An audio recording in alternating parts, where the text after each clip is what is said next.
हमारे संविधान में आर्टिकल 25 से लेकर और 31 तक जी जी जी अल्पसंख्यकों को विशेषाधिकार दिया गया, लेकिन उसमें कहीं भी ये डिफाइंड नहीं है कि अल्पसंख्यक कौन है। जी। तो जब डेफिनेशन नहीं है तो वो हम जो प्रिविलेजेस दे रहे हैं, विशेषाधिकार दे रहे हैं, वो किसको दे रहे हैं। और इसकी विभीषिका आप ऐसे समझिए, अब तो राष्ट्र समझने लगा है कि हिंदुओं को छोड़कर बाकी जितनी भी रिलीजियस कम्युनिटीज हैं कंट्री में, देश में हमारे, वो सब माइनॉरिटी है। जी जी। यानी सबको विशेषाधिकार है और सिर्फ हिंदुओं को नहीं है। और ट्रेजेडी ये बहुत बड़ी तब हो जाती है जब हिंदुओं को उन राज्यों में भी ये विशेषाधिकार नहीं मिलता जहां वो स्वयं अल्पसंख्यक हैं। ऐसे 6 राज्य और 3 केंद्र शासित प्रदेश हैं। तो इसलिए जो आपने कहा ना कि सबसे ज्यादा अपील, और मेरी प्रेरणा का भी वही स्रोत था जहां से हमने उसकी शुरुआत की। अब एक बात और कह के मैं आपको चाहूंगा कि आप उसको एलाबोरेट करें कि अल्पसंख्यक 3 तरह के हैं संविधान में: भाषाई यानी लिंग्विस्टिक, रेशियल रादर एथनिक, जो जातीय हम हिंदी में कह देते हैं, और तीसरा है धार्मिक। अब अगर आप बहुत पढ़े लिखे आदमी से भी पूछें कि भाषाई अल्पसंख्यक कौन है, क्योंकि मैंने पूछा है, बहुत बड़े बड़े ऊंचे पदों पे बैठे अधिकारी, नेता, इंटेलेक्चुअल्स नहीं बता पाते कि भाषाई अल्पसंख्यक कौन है। इसी तरह से कोई नहीं जानता है कि एथनिक माइनॉरिटी कौन है। और जब संविधान हमारा धर्मनिरपेक्ष है, ये विरोधाभास देखिए कि धर्मनिरपेक्ष है लेकिन अल्पसंख्यक धर्म के आधार यहाँ मैं ठीक आपको करूं कि उसके लिए धर्मनिरपेक्ष शब्द का हमने कहीं प्रयोग नहीं किया। हमने कहा कि पंथ निरपेक्ष। मैं उस पे आऊंगा, मैं आता हूं।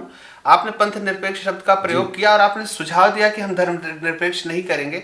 प्रचलन में जो है मैं उसकी बात कर रहा हूं, क्योंकि असल में तो मैं तो ये मानता हूं सनातन को छोड़कर कोई धर्म ही नहीं है। और उसका कारण ये नहीं कि मैं सनातनी हूं, उसका कारण कि धर्म की बहुत व्यापक परिभाषा है। ये सभी पंथ और संप्रदाय हैं, एक स्कूल ऑफ थिंकिंग है कि ऐसा है रिलीजन।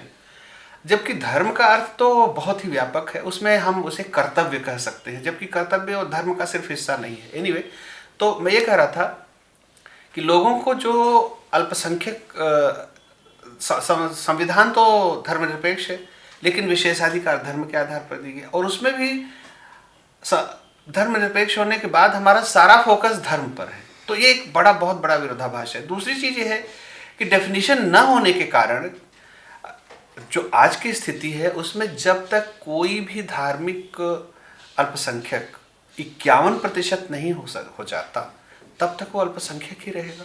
जी बिल्कुल। तो क्या हमें ये स्वीकार्य है? ये चीजें मुझे उद्वेलित करती थी। और जैसा कि मैं कहता हूं और लिखा भी है हम लोगों ने कि दुनिया में 201 देश है, 195 हैं जिनको यूनाइटेड नेशंस रिकॉग्नाइज करता है, और 6 ऐसे हैं जिन्हें रिकॉग्नाइज नहीं करता। लेकिन 201 देश हैं कुल। उसमें से उनकी जो कुल जनसंख्या, मतलब 196 देशों की जो व्यक्तिगत यानी देशगत जनसंख्या है, वो भारत की जो मुस्लिम पॉपुलेशन है उससे कम है। यानी भारत के मुसलमानों की जो जनसंख्या है वो दुनिया के 196 देशों के से इंडिविजुअली अगर आप काउंट करें तो कम है। तो इतनी बड़ी जो मेजॉरिटी है, ओवरवेलमिंग 22 करोड़ के लगभग, वो माइनॉरिटी कैसे हो सकती है? अब प्रतिशत में भी देखें तो 15% से ज्यादा है। तो मैं यही सोचता था कि ये कहीं डिफाइन होना चाहिए, कहीं तो मैं नहीं कह रहा हूं आप 20% पे कर दो, अभी भी सबको अल्पसंख्यक रखो, लेकिन लाइन खींचो ना। अभी तो आपने क्या किया है कि जब तक वो 51% नहीं होगा माइनॉरिटी रहेंगे। इसलिए मुझे ये उद्वेलित